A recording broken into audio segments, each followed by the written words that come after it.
Welcome to Bad Gear, the show about the world's most hated audio tools and the 100 Euro Behringer challenge. The rules of this challenge are simple. 1. The audio production environment for this episode must consist of Behringer products from a specified time period exclusively. 2. Total cost of this setup must not exceed 100 euros. Excluded from these rules are computers, studio monitors and various accessories, but I will try to keep it as low-key as possible. I would love to use Behringer synthesizers, drum machines and instruments, but I need a lot more subs to be able to afford that. So please forgive me for using my usual stuff and feel free to like and subscribe. Before we dive into the shopping list, let's take a look at where this music tech originally came from. Behringer was founded in 1989 by a Swiss guy in Germany by the name of Uli Behringer, or Ultra Uli, as I allow myself to call him. It was a long way from the humble beginnings, building synthesizers in a garage in Willich, to owning a whole city in mainland China. Fun fact, this guy is almost 60 and is still looking 10 years younger than me.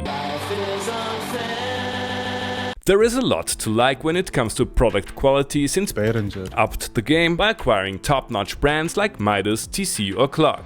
Nevertheless, the hate is still strong for a lot of products from the 90s and 0 years. I purchased all the gear for this episode on the Austrian version of Craigslist, which took me about a week. Let's have a look at what 100 euros bought me in vintage Behringer gear. First of all, I needed, of course, a microphone. 10 euros. There is something loose in that microphone. Tell me in the comment section if this gives you the tingles. To add some extra drama to the voiceovers and jam, I purchased a Virtualizer Multi-FX unit for a whopping price of 30 euros, which makes it the most expensive item in this setup. In the dark times before the X32 was released, using a Behringer mixing console was considered the most drastic punishment known to humankind. I bought one of those gruesome medieval torture devices for 25 euros. As the fancy gearhead that I am, using the mixing console's preamps is completely out of question. 23 euros got me a tube preamp with limiter. I'm going to use it as the money channel and as a stuffed plate valve distortion unit. The last item on my shopping list was some kind of audio interface. I found a simple one for 9 euros. Some of you might consider it cheating, but I wanted to add 2 more units to the setup. Years ago I received an ancient Behringer compressor made in Germany as a present. So 0 euros. Come on, who hasn't got one of these lying around in the basement? Okay, no compression this time. Last year I bought 4 ultramisers for a total price of 90 euros or 20 to 50 a piece. I sold 3 of them for 30 each, so the one I still have was basically for free. 0 euros. I will use it to make everything sound loud and tasteless. I'm not much of a math person, but according to my pocket calculator, the total price of my new home studio is 97 euros or 104.41 USD. Mission accomplished. You've already heard me going full-on Bobby McFerrin in our little intro tune. I used nothing but the Behringer setup to recreate it in the most amateur way possible.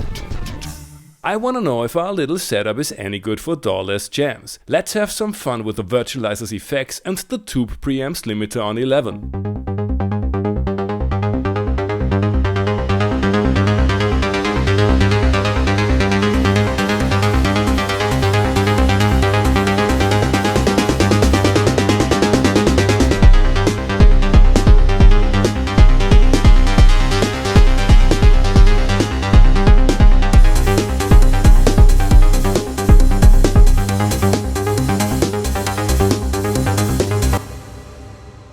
Verdict. Old Behringer gear is like a frustrated audio engineer. Difficult to work with, the performance is often subpar, but in the end he or she gets the job done. Somehow. The flat sound and the crappy build quality made me wanna go on strike like the Music Tribe factory workers did in 2018. Yet I totally enjoyed going on a gear shopping spree without breaking the bank. As the trash connoisseur that I am, I would recommend using old Behringer gear to quickly spice up your audio setup, or if you can't afford anything else. Thanks for watching, see you next time.